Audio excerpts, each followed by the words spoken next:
Welcome back. You're watching Overdrive.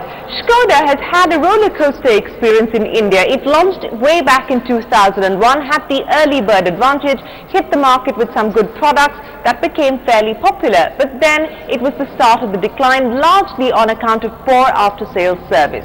What does Skoda India now have planned to try and revive its fortunes? Well, we got on the line with Sudhir Rao, the Managing Director of Skoda Auto India, to find out.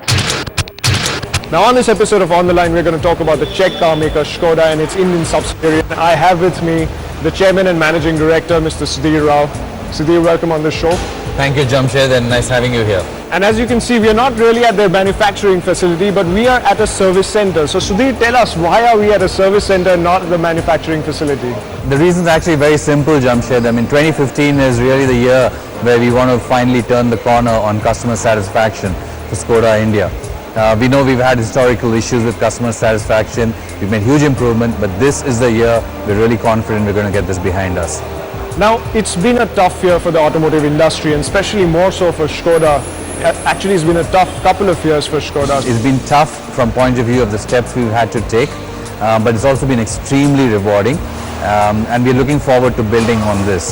So from volume perspective, we've made a very, very deliberate change of focus, where we've gone away from what I would call mass, and we've kind of dropped the Fabia, and we've moved back to the value luxury space that we think we created and we want to reoccupy.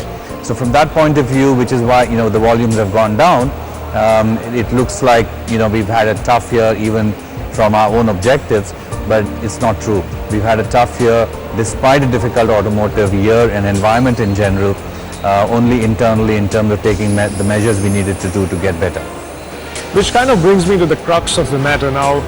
I've heard you say so many times that the biggest concern for you is the after sales, and it's been unprecedented that the word travels so fast that it's actually gone and affected sales.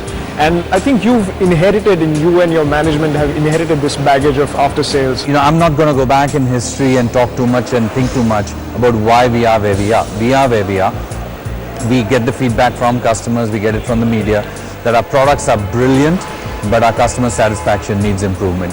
We have made tremendous improvement internally, but I know also that we have to start changing the perception with customers as well.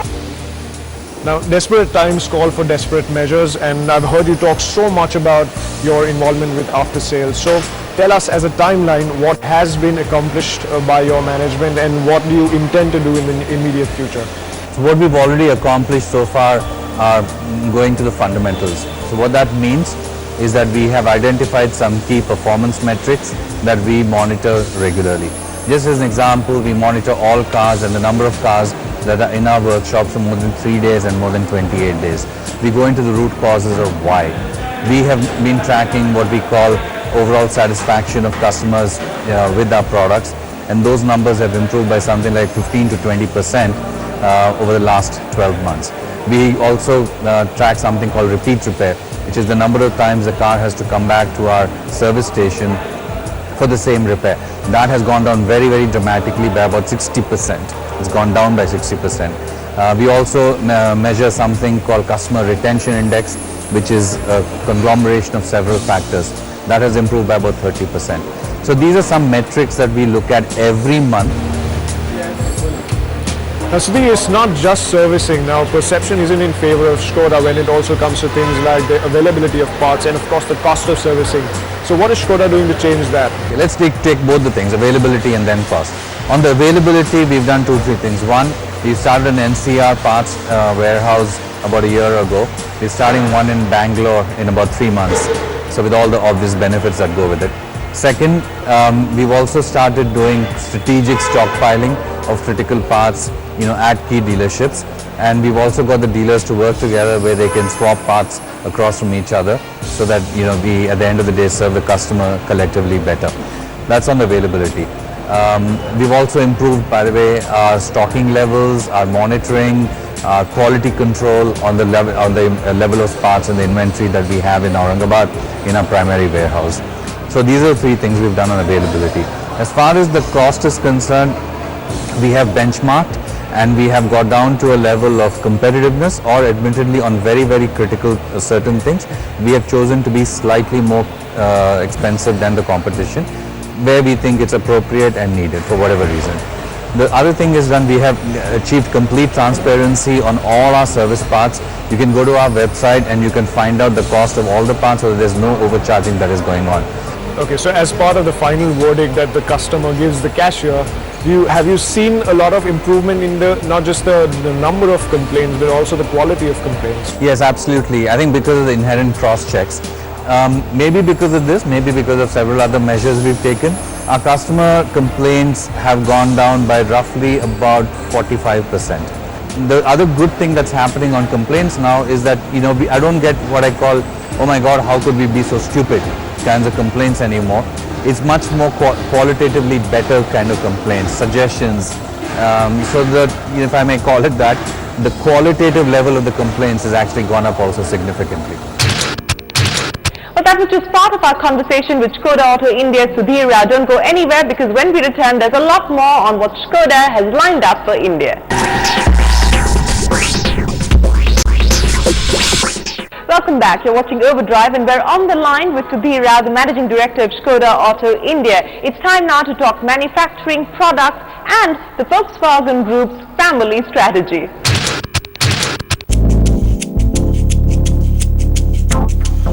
Now, Sudhir, we've spoken so much about the after sales, but let's talk a little bit about the production and the manufacturing as well. Now, Volkswagen, of course, has a lot of sharing going on in terms of manufacturing, the facilities with the other members of the Volkswagen family, of course. Do we at any point see an independent facility just for Skoda products, or is this sharing going to be a facet of the Volkswagen family manufacturing? No, it will be a facet of the group going forward. Everywhere in the world, you typically like to have synergies where they count, typically in the back office. So even today, I know there are multiple understandings of how the group actually works in India, but the reality is that we basically have engineering, product engineering, and purchasing as common group functions that serve, for example, both Skoda and VW. We also have common factories where we get the Rapid, for example, from VW, and we produce cars for the other brands in our Aurangabad facility. So yes, this kind of synergy effect in production will also always be there. It is the need of the hour, it is the trend of the future for the automotive industry worldwide, and that will continue.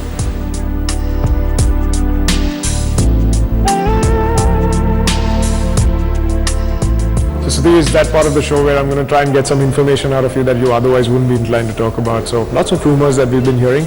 Last year we heard about the sub 4 meter compact sedan based on the Rapid. This year we are hearing things about a low cost MQB platform, or a low cost platform that's kind of based on the MQB platform to be brought here for the higher volume cars. So tell us, what's the direction that Skoda is taking at the moment in terms of product? The absolute and honest truth is the following. Let's just start from the segments we have. So basically, we would love to get back into the Fabia segment. We want to get back. We're confident we will get back. We're going to do that in a manner that is sustainable from an economic perspective. Point number one. The second thing is the Rapid.